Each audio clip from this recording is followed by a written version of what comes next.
They had maps of every star system known for millions of years. The archives of the Zalluth Empire stretched back to the birth of galactic civilization itself. They remembered when suns were still forming, when the stars were young, and when silence ruled the void. They had colonized systems older than Earth's moon. But Earth was always blank on their maps. The Zalluth never spoke of it, not openly. If the name came up in conversation, it was met with silence or a quiet shift in the room's atmosphere. Even the younger races who served under the Empire's vast rule knew better than to ask. Earth wasn't off-limits, it was unmentionable. Only one phrase ever made it through translation. The wound, that's what they called it. A scar in the cosmos, a wound in time. But humans didn't know any of that. To them, the stars were a new frontier, a place to expand, to reach, to dream. They had built ships, formed colonies on Mars, Europa, even a shaky alliance base on Titan. Earth was uniting in ways it never had before. And still, there was no alien contact, no grand arrival, no signals, nothing. Until the drone arrived. It didn't come with fire or noise. No grand entrance. It slipped past Saturn's rings unnoticed by all but a single observation satellite. Small, black, no heat signature. It hovered in Earth's orbit for exactly 6 hours, then disintegrated but not before transmitting one short message. A message in clean, structured binary. They are waking. We are not coming. Seal it, before it remembers. No one could make sense of it. They? Who were they? Seal what? What did it mean? Before it remembers. The United Council of Earth debated it for weeks. The message sparked panic in some corners of the government.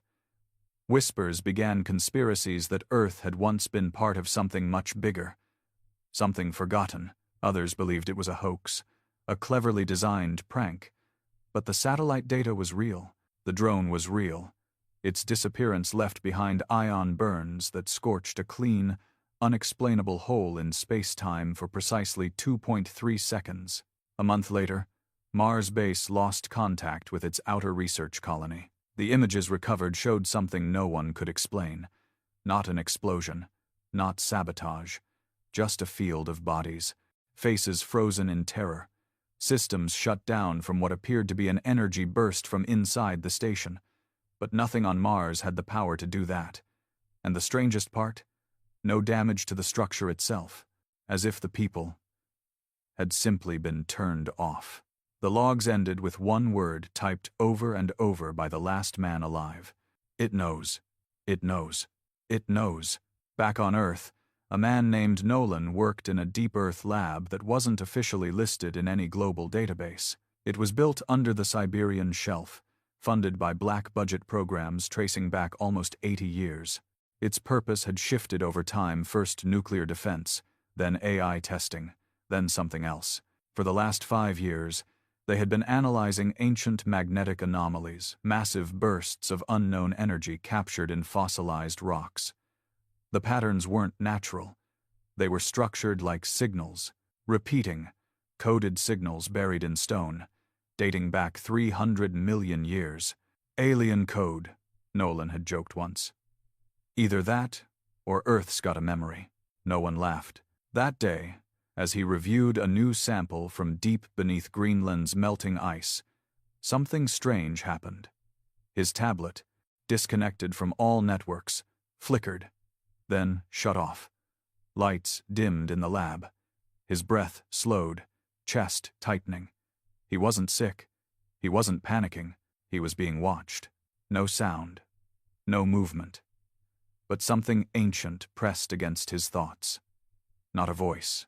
Not a presence. A recognition. Not from him to it, but from it to him. As if the planet knew him. And in that moment, somewhere in a star system far beyond human reach, the ancient Zalluth gathered in their crystal chambers. An elder looked up at a pulsar map and said in a language older than most stars, "The core stirs. The memory returns. Earth remembers." Another elder turned away, trembling. then we are already too late. The power in the underground facility remained out for 27 minutes. During that time, no one inside spoke. No one moved. Most sat still, staring into space as though caught in some invisible trance. Some wept without understanding why. A few fainted. Nolan sat in his lab chair, sweat dripping down his spine, knuckles white as he gripped the edges of the metal table in front of him. When the lights flickered back, the hum of machines resumed. But something was different. Not in the air. Not in the systems. In them. In him. His colleague, Mara, walked in slowly, her voice shaky. You felt it too. He didn't answer. He couldn't. His mind was racing, heart pounding, but not with fear. Not anymore. It was something deeper, stranger, like standing in a room you've never been in and yet knowing exactly where everything is. Familiarity without memory. She sat beside him, her hands trembling. It touched me, Nolan. I don't know how else to say it, but I felt the planet. I felt it watching me, like it knew my name before I was born. He looked at her, and for the first time, he saw the same thing reflected in her eyes that he felt in his bones. Recognition. Not of each other, but of something beyond them both. Something beneath them. It's awake, he whispered. Mara shook her head. No, not yet. It's waking. News of the blackout and the strange behavior of the lab staff didn't reach the surface media. The Siberian facility was far too protected, far too classified. But word traveled differently in the global black net, an untraceable channel used by hidden scientific communities, rogue thinkers, and what remained of Earth's true elite. A thread began appearing everywhere in those circles. The memory is coming back. Some dismissed it as conspiracy lunacy. Others, however, took it very seriously, especially the man known only as Dorian, a war analyst turned deep space tracker who'd worked with several off-world surveillance stations. He noticed a pattern no one else did. Across a span of 72 hours, 6 alien observation stations scattered across 3 different sectors of the galaxy went silent. These weren't aggressive facilities. They were listening posts, monitors. Each one of them had a single constant data focus: Earth. One by one, they went dark.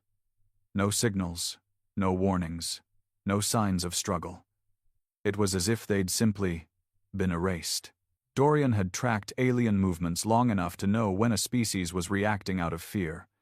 Not strategic withdrawal, not caution, but pure, instinctual terror. And the thing that disturbed him the most? None of the dominant alien races, not the Threxians, not the Yakur, not even the cold, distant Lithari had ever tried to approach Earth. They skirted Earth's system like it was radioactive. Their ships bent trajectories around Sol's orbit by obscene margins. They even placed cultural bans on talking about humans in formal gatherings. Some young races didn't even know Earth existed.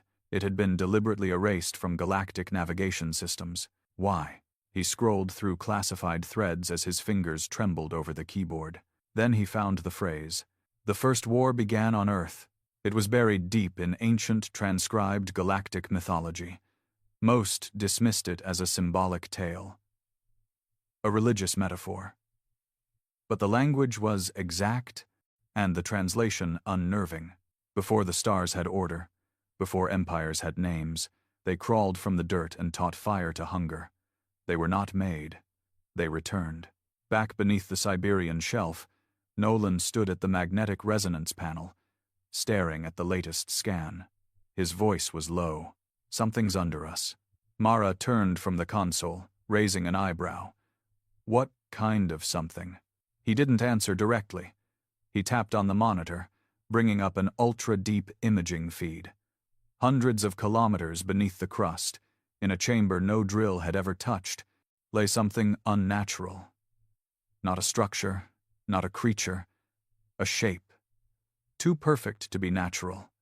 Hexagonal, rotating, vibrating at frequencies no Earth-born material could maintain. "It's transmitting," Nolan whispered. "Not to space, not to us, to itself." Mara leaned in, her breath catching. Or to others like it. He stared at her, cold sweat blooming across his forehead.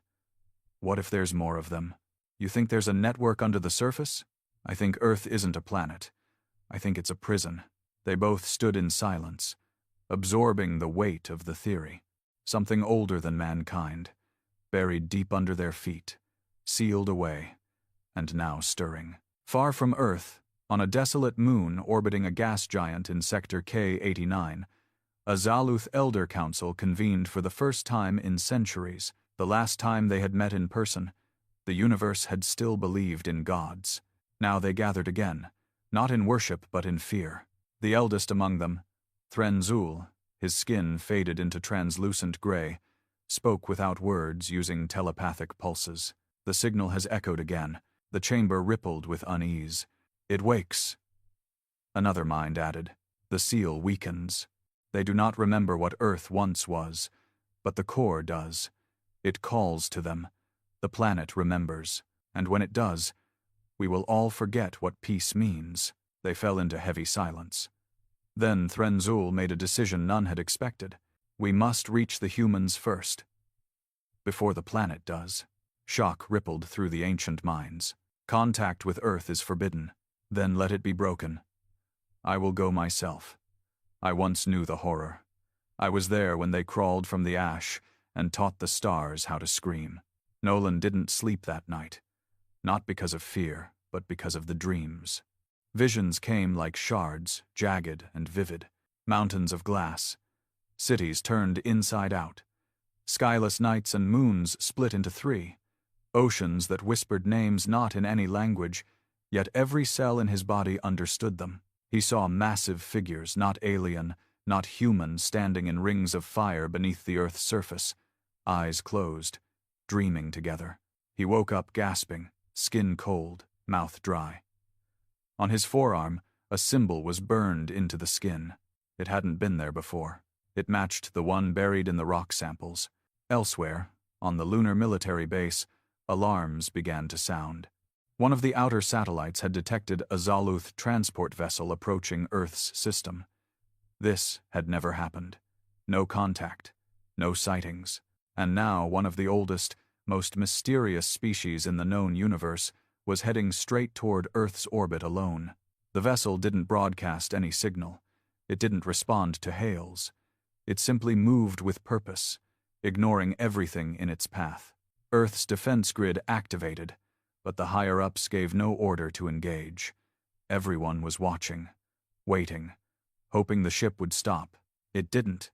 It entered Earth's upper atmosphere at a trajectory that screamed crash, but right before contact, it vanished. No explosion, no debris, just gone. Back in the underground facility, the temperature dropped. Nolan and Mara stared at the scan again. The shape beneath the Earth had shifted slightly. It's moving, she said softly. He turned to her, eyes wide. No, not moving. Waking up. In the hours that followed, subtle things began to change across Earth. Birds flew in chaotic patterns. Magnetic fields pulsed out of rhythm. People began hearing low-frequency hums that no equipment could detect. Children spoke in languages no one had taught them. Old temples, untouched for centuries, began to vibrate, matching the frequency detected under Siberia. And all across the globe, those who had certain blood types, ***, those rare few born with strange birthmarks or unexplainable empathy disorders, ***, began to feel drawn to one place. Siberia. Mara looked at Nolan, frightened but also strangely calm. We're going to be part of something huge. He didn't respond right away. Then he whispered, No. We're going to remember something that was meant to stay forgotten. Meanwhile, beneath the crust, the massive structure hummed louder. Not angry, not aggressive, just aware. For the first time in millions of years, Earth was remembering itself, and it was calling its children home. The snow fell heavier than usual over Siberia that morning, but the storm didn't feel natural. The flakes came in bursts, almost rhythmic, and there was no wind, just still, frozen air pressing against the surface of the Earth like a breath held too long. Inside the underground facility, Nolan stood in the command center, staring at the seismic scanner. The structure beneath the crust was no longer just vibrating.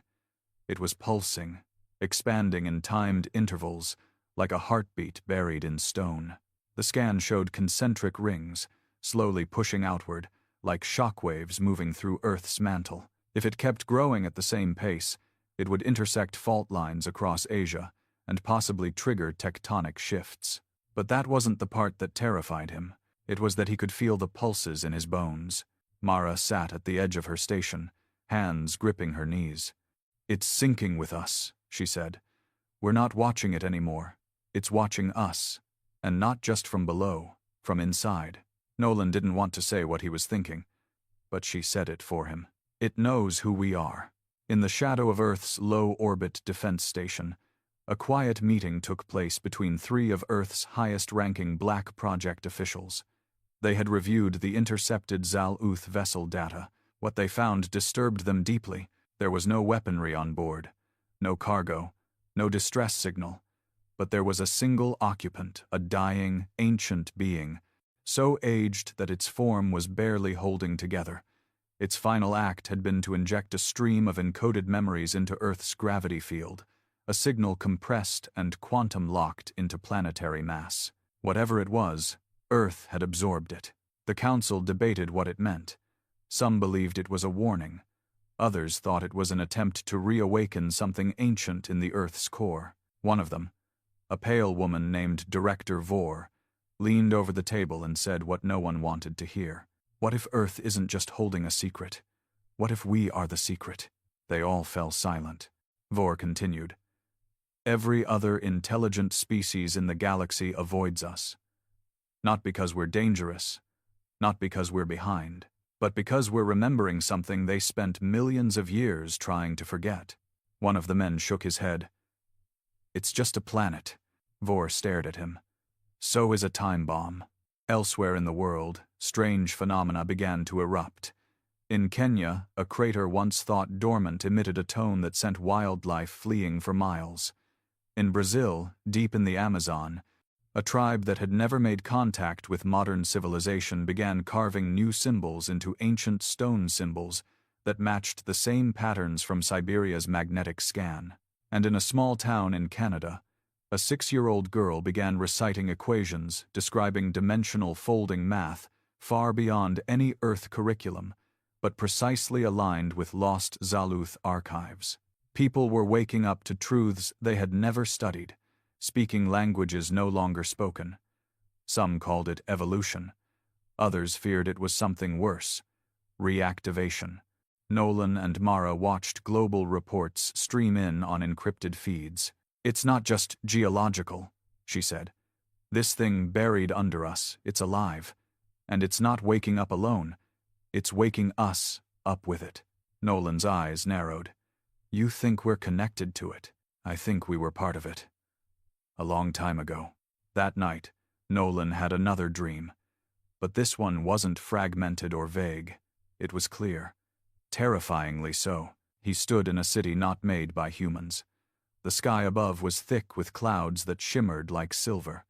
Towers spiraled upward, not built but grown. Everything around him pulsed with life, but not natural, life engineered.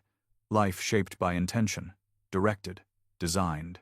People walked beside him, humans, but not quite. Taller, stronger, eyes glowing faintly.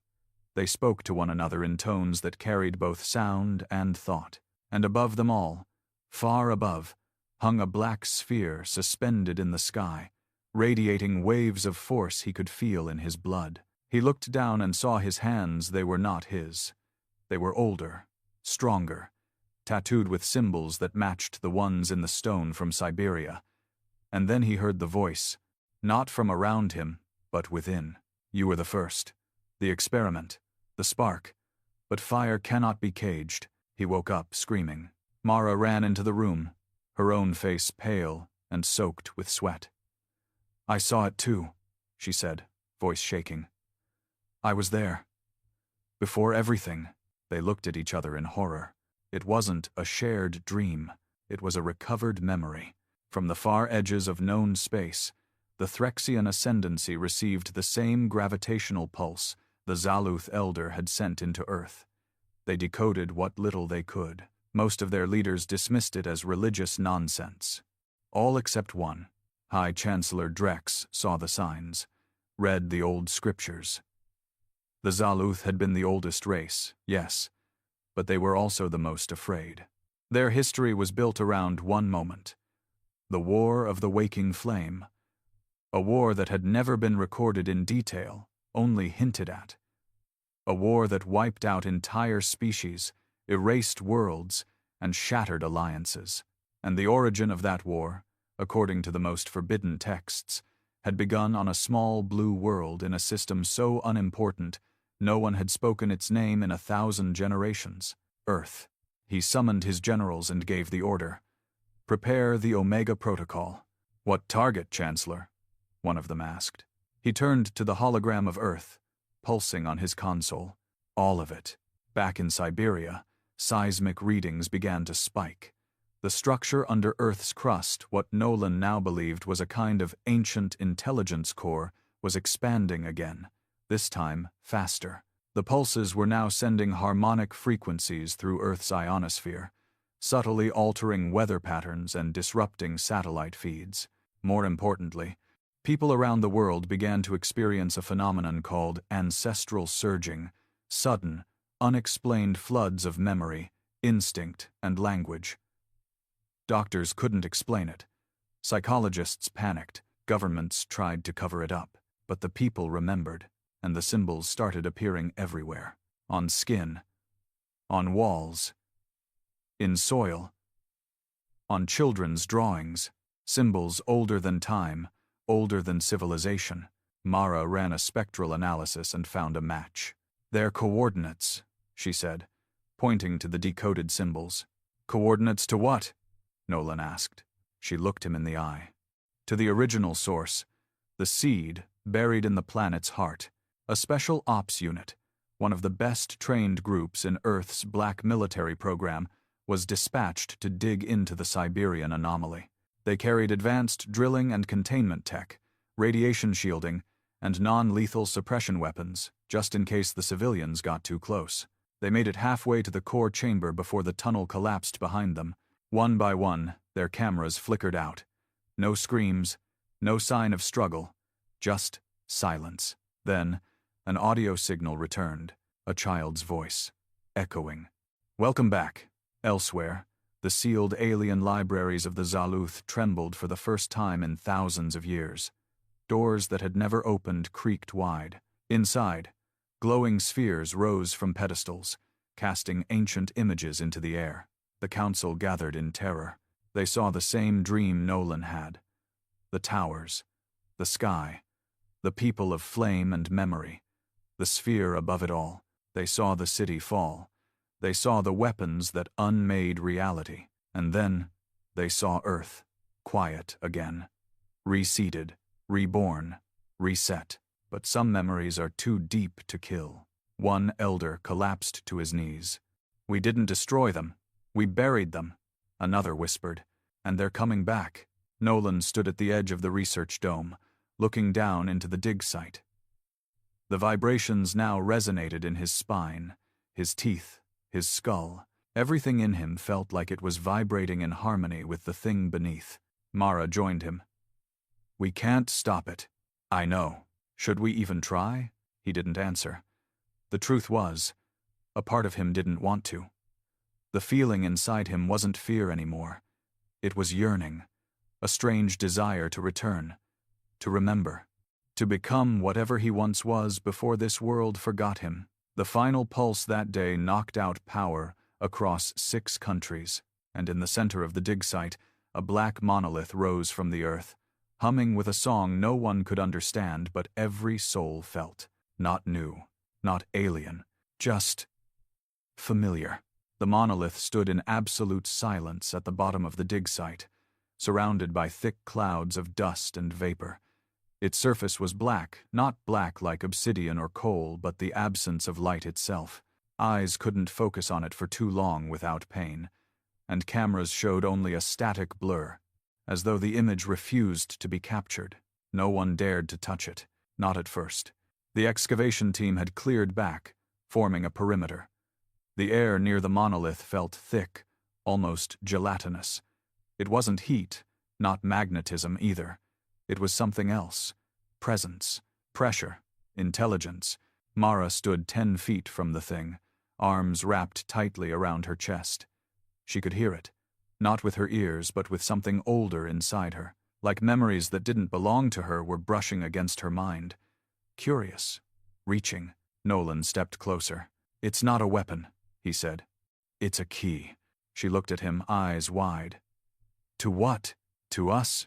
High above Earth's orbit, deep within a stealth satellite hidden in the black, a small team of intelligence monitors watched helplessly as encrypted footage streamed in from the Siberian lab. The monolith's emergence had triggered dormant protocols, many of which had been written decades ago by people who were no longer alive. But those protocols came with warnings.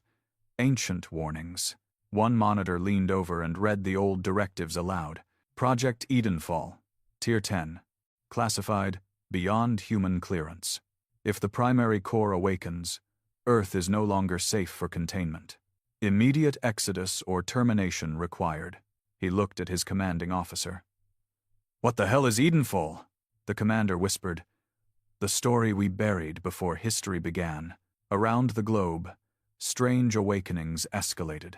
In Tokyo, a woman collapsed in a subway, speaking a fluid language never recorded before. When linguists finally translated parts of it, they discovered commands, military orders meant for soldiers that shouldn't exist. In Istanbul, an elderly man, blind since birth, began painting detailed maps of subterranean structures beneath the Earth's crust. Structures that matched recent scans from Siberia. In Peru, a cave, long thought sealed by natural rock, burst open. Inside were markings identical to the monolith. The stone carvings dated back over 10,000 years before the first known civilization. All signs pointed to a single truth. Humanity didn't evolve. Humanity was reactivated. Nolan stood in front of the monolith again that evening. The sun had long set above ground, but down here, near the Earth's belly, it was always dusk. He couldn't stop shaking, not from cold, from recognition. "It's talking to me," he whispered. Mara stood at his side. "It's not words, is it?" "No," he said. "It's older than language. It's like thought without form, memory without edges. I don't just feel it, I remember it." He stepped closer. The air grew thicker, but not hostile, almost inviting. "She said we were the first," he continued. "Who?" Nolan looked at her, eyes unfocused, voice distant. The voice in the dream, the one above the towers, the one inside the black sphere. "She said we were born here, but meant for something else." Mara's breath hitched. "What does that mean?" Nolan placed his hand on the monolith. The world around him vanished. He stood in darkness, not metaphorical darkness, but primordial void, before sound, before stars. In front of him stood 7 figures, tall and featureless. Their forms shimmered between human and something else. Their eyes were white flames. They spoke not in words, but in pure emotion. "You were the trial. The flame inside the shell. We gave you Earth, not as a gift, as a tomb. You burned the stars. You tore the sky. You unmade what could never be rebuilt. We buried you in flesh, covered your names in dust, made you forget so the stars could heal. But memory is gravity. It always returns. And now you're waking." Nolan tried to speak, but he had no mouth here, no voice. "When the last seal breaks, you will remember what you are, and then we will all burn again. This planet is not your home. It is your prison." The void vanished. He gasped awake on the ground, blood dripping from his nose. Mara knelt beside him, shaking him. "What happened?" He stared at her with wide, horrified eyes. "We're not human." At that moment, across the galaxy, ships began to move. The Threxian fleet had crossed the outer rim, ignoring treaties and galactic laws. Their mission was clear: contain Earth, destroy the core, prevent the reawakening. But they were too late. Deep within Earth, beneath tectonic layers untouched since the formation of continents, something cracked. A seal made not of stone, but of quantum-locked matter, shattered. No explosion, no tremor. Just a whisper through time. And the signal that followed was heard in every advanced system across the stars. A single pulse. A single message. We remember. Panic struck the Zalluth Council. Their elders, the very architects of silence, stood frozen. The memory has surfaced, one said. The sleepers are stirring. Another choked on the words. The human core is awake. The one called Threnzul, older than any of them, spoke with finality. The war is coming again. But this time, it wasn't coming from the stars. It was coming from Earth. In the facility, Mara stared at Nolan. He looked the same, but he wasn't. His voice was slower, deeper. His eyes shimmered faintly. "You saw it," she said. He nodded. "I didn't just see it. I was part of it. I was there when the towers fell, when the stars turned against us." Mara shook her head. "This can't be real." "It is," he said. "We were something else. Before the bones. Before the blood. Before they put us in flesh. And now?" He looked up at the monolith. "Now. We're remembering why they locked us away." Outside, across the Siberian sky, strange lights began to form. Not auroras. Symbols. Massive glyphs that shimmered in the air, seen even from orbit. A language of light and memory. A beacon. The Earth had turned itself into a signal tower. And it was broadcasting not to the galaxy, but to what lay beneath. In a secret command center beneath Antarctica, one of Earth's oldest hidden installations, predating the Cold War by centuries, came alive. Systems long dormant reactivated. Old cryochambers thawed. Screens flickered. A voice rang out over the intercom in perfect English, despite being last recorded in 1824. Protocol Genesis initiated. "Welcome back, Wardens." Inside the chambers, figures opened their eyes. Men and women frozen for centuries, not because they were dangerous, but because they were keys. Each of them carried a shard of what Earth had once been, and now they were needed again. Mara stood with Nolan at the edge of the monolith chamber. Around them, scientists and soldiers alike had stopped resisting. Some knelt, some wept, others simply watched, silent and still, as the structure began to rise slowly, impossibly lifting itself without touching the rock, hovering inches above the earth. Beneath it, a stairway revealed itself. Not made of stone, not metal. Memory, Mara whispered. "It's inviting us in," Nolan said. "No, it's welcoming us back." They stepped forward, and the world they knew began to vanish behind them. The steps beneath the monolith didn't feel solid under their feet. They weren't made of any material Nolan or Mara could identify. With each step downward, the walls shifted smooth at first, then transparent, revealing flashes of something else. It wasn't memory. It wasn't dream. It was like the earth itself was showing them its secrets in whispers and fragments. The corridor went on longer than physics allowed, twisting into angles that shouldn't exist. Mara counted her footsteps at first. Then she lost track. Not because of distraction, but because time stopped behaving. Gravity wasn't constant. Sometimes she felt heavier, sometimes almost weightless. Her breath fogged in one direction, then another. Yet she never felt dizzy or disoriented. If anything, she felt guided. After what felt like hours and seconds all at once, the steps ended. A vast chamber opened before them, the ceiling so high it disappeared into pitch black. The floor glowed faintly beneath their feet, humming with a resonance that filled their bodies more than their ears. At the center stood a sphere, floating just above a triangular pedestal. It looked like black glass filled with stars, but stars that moved wrong, bending and spiraling into geometries that didn't belong in this universe. Mara stopped walking. She could feel herself in that sphere. Her skin prickled. Her pulse slowed.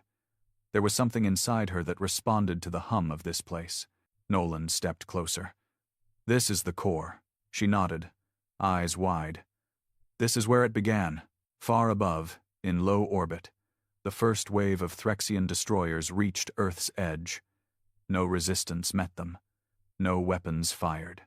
Earth's defense grid had gone completely silent. The Threxians weren't surprised. They expected a primitive race barely aware of interstellar threats. They believed the human silence was fear. But then their sensors started failing. One by one, systems shut down radar, propulsion, comms. They tried to reboot. It wasn't a hack. It wasn't sabotage. It was rejection. As if Earth itself refused their presence. And then, from below the planet's crust, a signal pulsed outward. Not a weapon.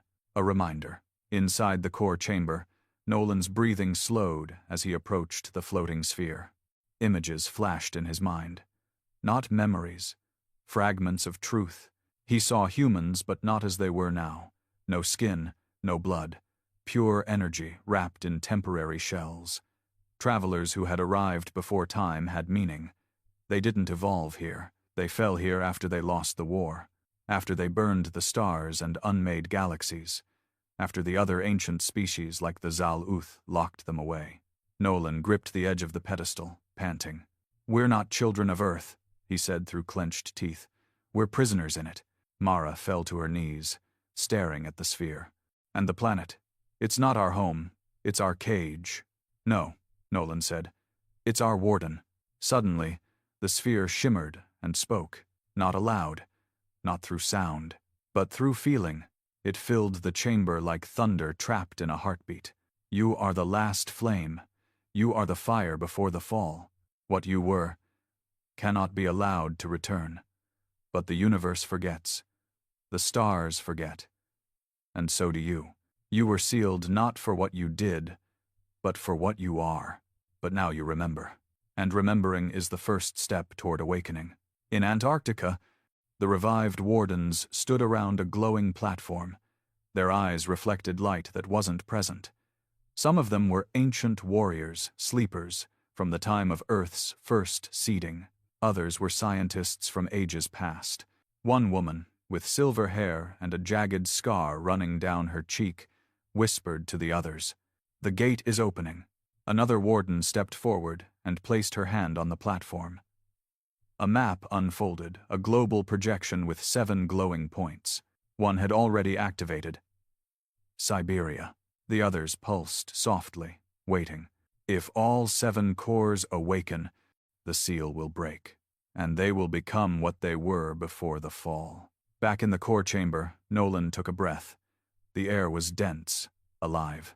"We were gods once," he whispered. Mara stepped toward him. "No, not gods. Something worse." The sphere flashed. "You were flame-given thought. You were hunger made conscious. You did not build. You consumed. You shaped galaxies into weapons and made suns scream. And when the others could not kill you, they buried you. You are not Earth's creation. You are its infection." Mara looked away, trembling, but Nolan didn't flinch. "Then why wake us?" he asked. Silence. Then, because something darker comes, and only fire can fight fire.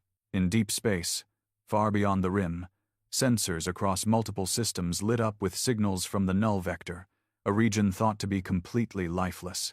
A gravity well formed at its edge, devouring star matter at exponential rates.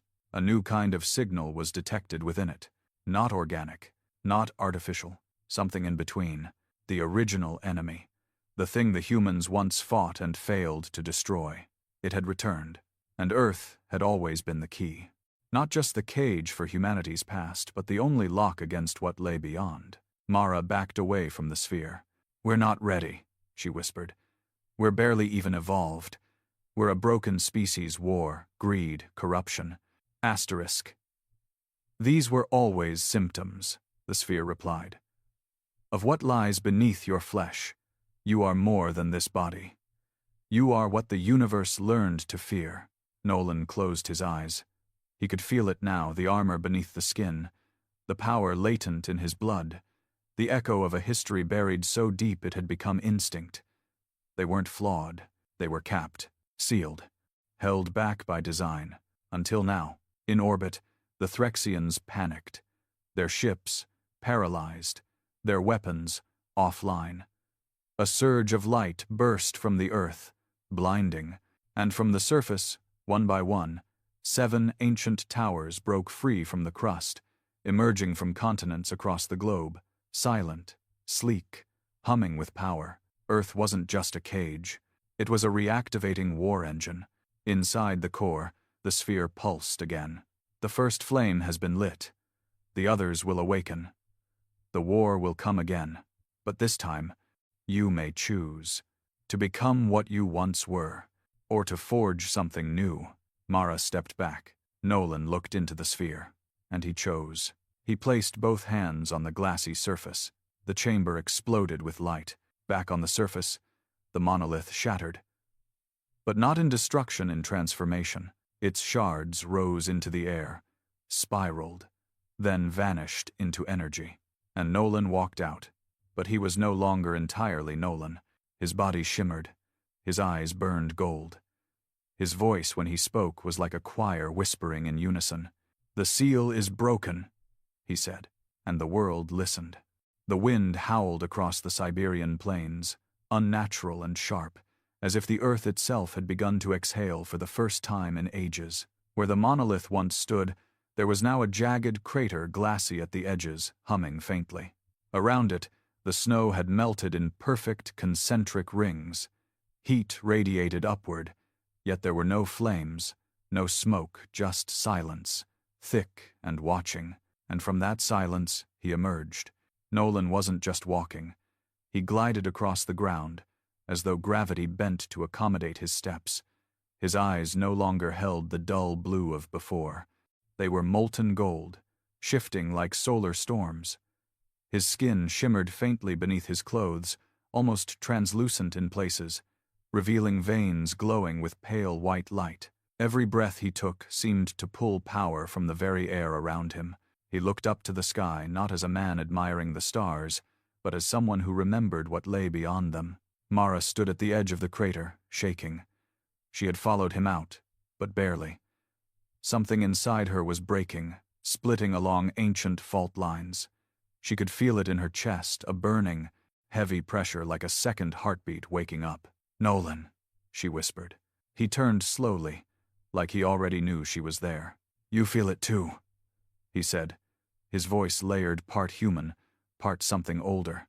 "I don't want to," she whispered. "You don't have a choice," he replied. "None of us do. The seals are failing. The others will awaken soon." Across the world, the second tower rose, this time beneath the sands of the Namib Desert. It broke through rock and time, rising in perfect symmetry, humming with ancient frequencies. The energy it emitted shut down nearby satellites, cracked old bedrock, and lit the sky with symbols only a few could understand. The old ones, those with the dormant blood, began to stir. Some of them screamed. Some fainted. Others began speaking in voices they didn't recognize as their own. The world governments couldn't control the narrative anymore. Satellite footage leaked. Footage of impossible geometry emerging from deep Earth. Rumors flew through the networks, alien contact, divine prophecy, apocalypse theories, but none came close to the truth. Because the truth was worse. Humanity had not been evolving. It had been suppressing its true nature. And now, that nature was returning. In a classified chamber beneath a mountain in Switzerland, the Global Emergency Council convened. Military leaders, shadow diplomats, black-budget scientists. None of them had answers. Only fear. 2 towers in less than 24 hours, someone said. "That's not a coincidence. It's a countdown," replied another. A third voice, older, gravelly, cold. "They're waking up." A tense silence followed. General Krychek, head of orbital defense, stood. "We've got 35 Threxian destroyers parked outside our orbit. They're not attacking yet. I think they're waiting to see what happens." One of the advisors leaned forward, waiting to see if the thing they feared the most is really returning. No one said it out loud, but they all thought it. The thing they sealed, the thing they called humanity. Meanwhile, in the ruins of an ancient Zaluth outpost buried beneath the Pacific Ocean trench, an ancient archive flickered to life, triggered by the energy waves pulsing from Earth's crust, holograms of dying stars, galaxies consumed, planets folded in half by weapons that used thought as ammunition, and in the center of the archive, a single species catalogued as Class 0 extinction priority. Not the Threxians, not the Lithari, not even the Voidborn. The species was labeled in the Zal-Uth tongue, a language never spoken aloud for fear of reawakening the memory. Origin: Terra. Third planet. Sol system. Genetic type: Adaptive Atomic Resonance Core, AARC. Designation: Forbidden. Status: Quarantined. Sealed. Monitored. Known aliases: the Forgotten Flame, the Sleepers, the Devourers, Humanity. Nolan walked through the snowy ridge above the facility, moving slowly, as if remembering how to use the human body he now wore like armor. Mara followed behind, her legs weak. Her mind felt too full, filled with languages, equations, names she never learned but somehow knew. Her memories weren't just her own anymore. She saw lives that weren't hers, battles she'd never fought, worlds she'd never touched. And always, in those memories, she saw him, Nolan, leading, fighting, burning across the stars like a vengeful god. "What are we?"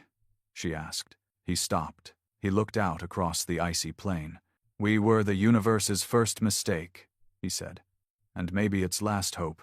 1,000 kilometers above, the Threxian fleet made its decision. They initiated a planetary lockdown. Ships formed a ring around Earth's orbit, aiming their weapons at the surface. But they weren't prepared for what Earth had become. The planet itself had changed, no longer dormant, no longer passive.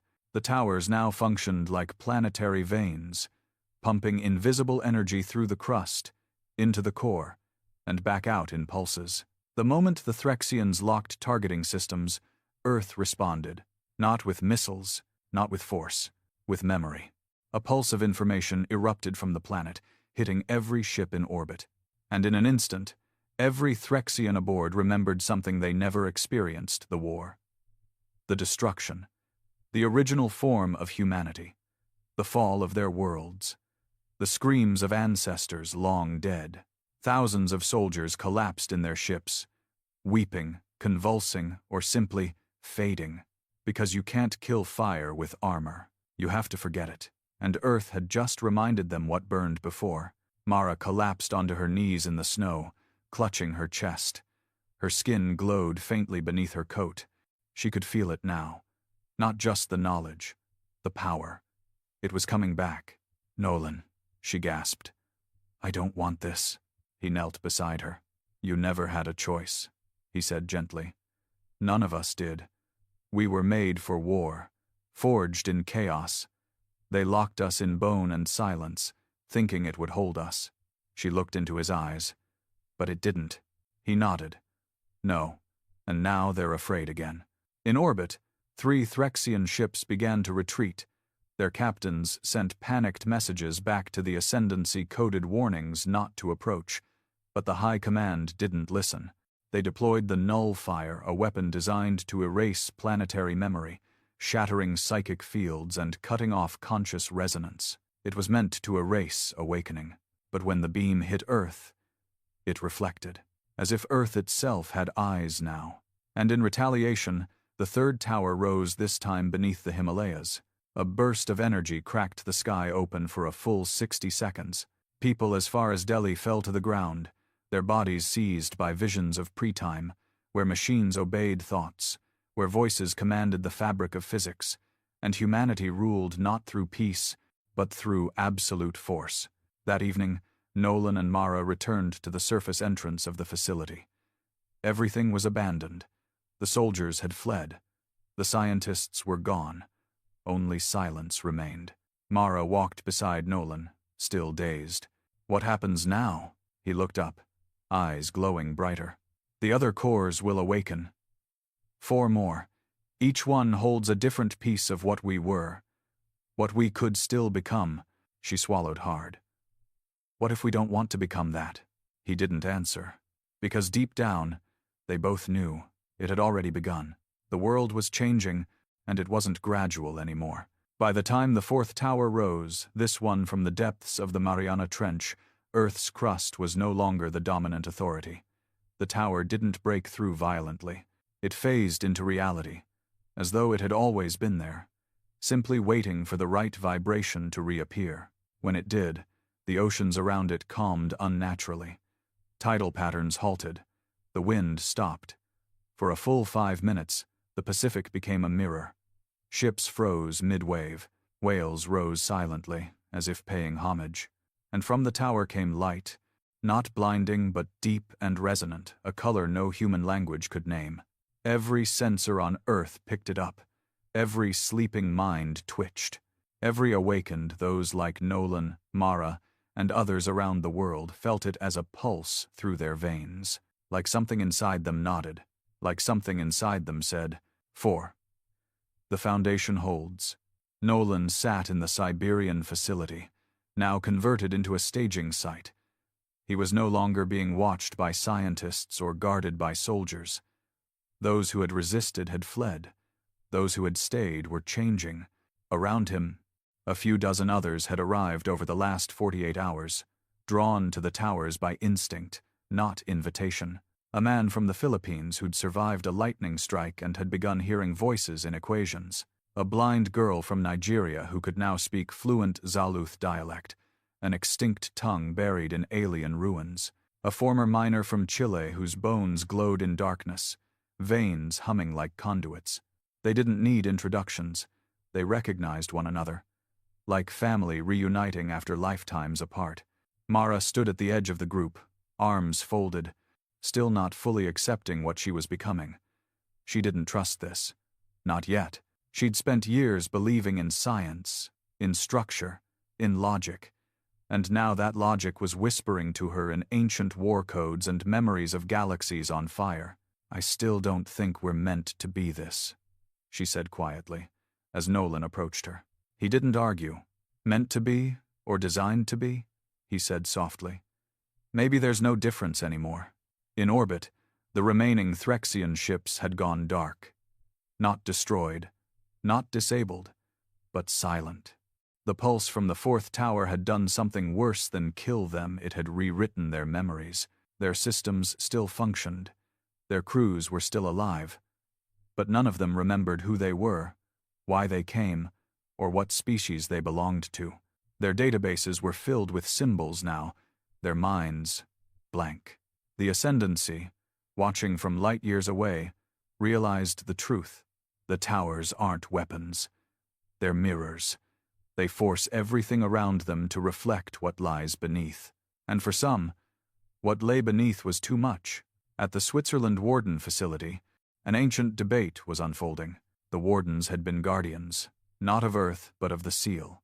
Their job had never been to protect humans. It had been to protect the galaxy from humans. And now, the Seal was failing. There are only 3 towers left, said one of them, a pale man with sharp eyes and cracked lips. When the 7th rises, the core will merge. The full consciousness will awaken. The woman with the silver hair looked at him. Then we pray Earth has learned mercy in its sleep. But none of them believed that, because mercy had never been in Earth's design. Back in Siberia, Nolan stood before the console linked to the monolith chamber's foundation. Though the monolith had shattered, its base remained active, functioning now like a nexus. A map hovered in the air, 7 glowing points, each tower flickering with different pulses. He could feel the rhythm in his chest. They're speaking, he said aloud, and some of the others nodded. To each other. The towers aren't just structures, they're neural nodes. You mean like a brain? Someone asked. He nodded. Earth is forming a mind, its original mind, and we're inside it. Mara approached cautiously. But why now? What's changed? Nolan's eyes narrowed. Because something else is waking up too. Something even the old ones feared. Beyond the edges of the galaxy, Hidden within the folds of the null vector, a mass stirred. It had no shape, no color, no soul. It was what came before stars, before light, before life. The ancient enemy of the flame, not a species, not a god, a force, the anti-thought, the unmaking, the very thing humanity had once tried to fight and failed. And now, that thing had sensed the seal weakening. It was coming, and Earth wasn't ready. Tower 5 rose from beneath the Greenland ice sheet, cracking centuries of frozen land in moments. As it emerged, weather across the globe destabilized but not randomly. Systems shifted in patterns. Cyclones spiraled in sequences matching human DNA strands. Lightning storms blinked like ancient code. The sky was no longer weather. It was language, and every human being with even a trace of the old blood began to feel it. Some cried, some raged, some transformed. Not physically, mentally, they began to remember. A man named Kellen stood in the ruins of a collapsed temple in Morocco, staring at the symbols now glowing beneath the stones. He'd been a schoolteacher 2 weeks ago. Now he could read a language that no one had spoken in 10 million years. He turned to the archaeologist beside him, eyes wide, voice low. "We didn't build temples to gods," he said. "We built temples to ourselves." Mara watched Nolan from a distance. He was changing faster now. His skin pulsed with faint waves of energy, like light trying to escape. She still looked human, but her dreams weren't human anymore. Last night, she'd seen herself commanding a fleet made of memory, flying across oceans of sound, not space. Her orders had once decided the fate of suns. Her voice alone had silenced stars. And now she woke up in cold sweat, terrified of what she was capable of. She approached Nolan. "When the 7th tower rises," she asked, "what happens to us?" He didn't answer right away. "Then, we stop being human." In an abandoned observatory in Argentina, the sky cracked open. Tower 6. Beneath the Andes, the ground rose and split, revealing the tallest of the structures yet. It pulsed a crimson hue, and with it came a new effect: gravity distortion. Time lagged across regions. Radios replayed words seconds before they were spoken. Insects moved in reverse. Entire cities experienced memory bleed, people remembering events that hadn't happened yet. It wasn't chaos. It was recalibration. And somewhere, deep in the Earth's mantle, the final lock stirred. Beneath Africa, far below the Kalahari Basin, the 7th Corps awaited its moment. It pulsed once every 30 minutes. Each time, it grew louder, brighter, more alive. It was the heart of what humanity had once been. And when it rose, the final part of the seal would break, and Earth would awaken as it was always meant to be. That night, Nolan stood on the ice ridge again, looking toward the stars. "They'll come soon," he said. Mara stepped beside him. "The galaxy?" she asked. He nodded. "And the thing beyond it?" She looked at him, voice cracking. "Do we become monsters?" He turned to her, softly. "We already were. But maybe this time we don't have to be." The ground shook beneath the Kalahari, as if the Earth itself had begun to exhale. Animals fled long before the tremors started. Birds circled once, then vanished. Even the wind went still. A silence gripped the desert, not the kind that comes from stillness, but the kind that follows the death of sound itself. Then, without warning, a column of dark gold light erupted from the sand, tearing upward into the sky like a blade piercing the heavens. The 7th tower had awakened. Across the globe, people dropped to their knees without understanding why. Not in pain, not in worship, but in response to a signal too old to ignore. The 7 towers pulsed in unison, harmonizing across the planet's crust. Energy lines, ancient ley paths forgotten by modern science, lit up like fire veins beneath cities, forests, oceans. Earth wasn't just alive, it had remembered its design. In the Siberian facility, now overflowing with hundreds of awakened, Nolan stood at the center of the Nexus chamber. The 7 tower icons on the holographic map no longer blinked. They now burned with a steady, united flame. Around him, the awakened stared silently, none of them speaking, yet all of them aware of the same truth. This was the convergence, not of power, not of nations, of identity. Earth, for the first time in eons, was not suppressing what it held inside. It was broadcasting it. Mara sat on the edge of the observation platform. Her hands trembled not from fear, but from vibration. Every molecule in her body felt too fast, too dense. She could hear the tower's pulse in her bones. She didn't need devices to understand their language anymore. She was the device now. "Nolan," she whispered. He turned, slowly. His eyes weren't just glowing anymore. They were mirrors. If you stared long enough, you could see galaxies in them. "I don't know if I'm strong enough," she said. He walked toward her, the others parting around him like a tide. "You don't have to be strong," he said. "You just have to stop lying to yourself." She looked up, breathing hard. "About what?" "That you were ever human to begin with." Far above Earth, in the black vacuum of orbit, the remaining Threxian fleet broke formation. Some ships had already retreated. Others lingered, hesitant, scanning for signs of traditional warfare, but there were none. No missiles, no beams, no kinetic force, only light. From 7 points across the Earth, streams of light spiraled upward, arching, twisting, converging in orbit. They didn't strike the ships, they passed through them, and when they did, every species aboard those ships, Threxian, Lithari, and even neutral observers, saw the same thing at once. A memory, a war, a world burning white, not from destruction, but from sheer force of thought, a voice echoing across the stars, not made of sound but command. "You tried to unmake us. You buried us in silence. You wrapped us in weakness and called it peace. But we are not the flame you feared. We are what comes after." In a secure underground council chamber in Geneva, Earth's last unified leadership sat paralyzed, screens filled with unreadable data. Radar arrays showed nothing. Communication relays blinked, but no one could understand what they transmitted anymore. They weren't being jammed. They were being left behind. A single word flashed on every terminal, regardless of language. "Awakening." And then the power went out. Not from failure, from choice. In the Warden facility beneath Antarctica, the last remaining elders gathered around the crystalline altar, the final failsafe forged millions of years ago by the galactic elders to destroy Earth if it ever reawakened. One by one, they placed their hands on the control slab, and one by one, their minds were burned clean. The failsafe had been disarmed, not by sabotage, not by override, but by Earth refusing to let them act. "You never had authority," one of the wardens murmured as she crumbled to her knees. She looked up at the ceiling, frost forming on her skin. "We were just babysitters."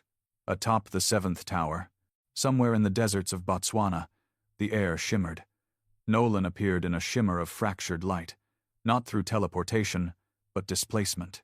Reality shifted around him now. Mara stood beside him, her hair flowing upward as though gravity no longer knew what to do with her. All around them, the land had gone still. Time bent in the light. A lion stood frozen mid-stride. Dust hung in midair like ash paused in grief. The other awakened appeared in flashes, not beaming in, phasing back into alignment. Each one of them looked different now. Not monstrous, not divine, simply real. As if everything else had been a mask. In the sky above them, where the converged beams met, a shape began to form. A sphere, not of metal or stone, of memory. It pulsed, not in light, but in understanding. The original flame, the true consciousness of Earth, once fragmented and locked in the 7 nodes, now whole. And inside it, the blueprint of what humanity once was before the fall. Mara looked up, tears in her eyes. "It's beautiful." Nolan's voice came not from his mouth, but from within the minds of everyone present. "It's not finished." From the edge of the galaxy, something arrived. Not in ships, not in form, the unmaking. It crept into star systems like rot, bending light, devouring time. Planets it touched collapsed into themselves. erased not just from space but from memory. And now it had found Earth again.